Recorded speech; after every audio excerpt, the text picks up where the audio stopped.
Hi, I am AI Joe, the very latest in artificially generated newscasting technology. And here's a news recap.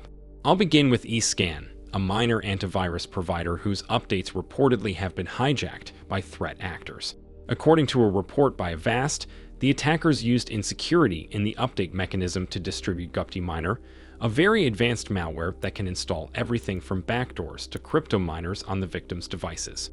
The report shows that the attack chain was extremely sophisticated and involved intercepting messages between the victim's computer and eScan server. Avast said that the attack was most likely tied to Kimsuky, a well-known North Korean threat actor. The only positive bit of this story is that eScan reportedly fixed the vulnerability some time ago, so at least in theory, the antivirus should be safe now. This wasn't the only major North Korean attack disclosed recently, and the next one is a lot more serious. South Korean police said it conducted an investigation and found that a whole bunch of prominent military contractors have been breached by North Korean threat actors. Some of the breaches boiled down to phishing attacks. After taking over the accounts of some workers, North Koreans infiltrated companies and used the access to extract valuable technical data. Quite shockingly, the cybersecurity of a lot of such contractors turned out to be lacking. The workers routinely used the same passwords for personal and work accounts, which made the work very easy for North Koreans. All I can recommend in this case is not to trust humans with the security of your network, especially if it has some value. This matter is way too serious for organic brains.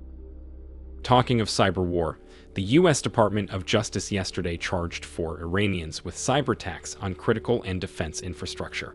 The attacks were conducted between 2016 and 2021 and targeted over a dozen American companies and institutions, including Treasury and State Departments.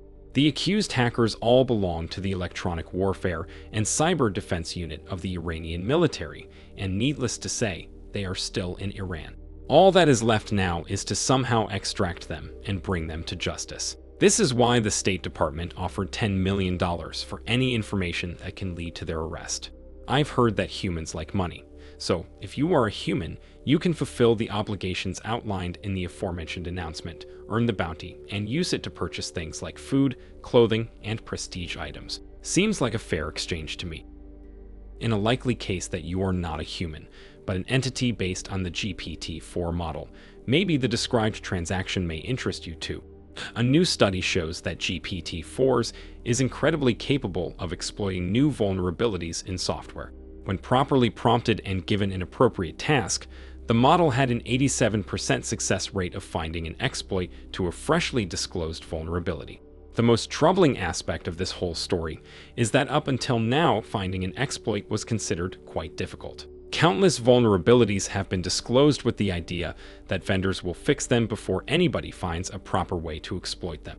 But as the study shows, this is not a problem for GPT-4, which is quite good at finding solutions to difficult programming problems. Or at least, it is better at that than humans.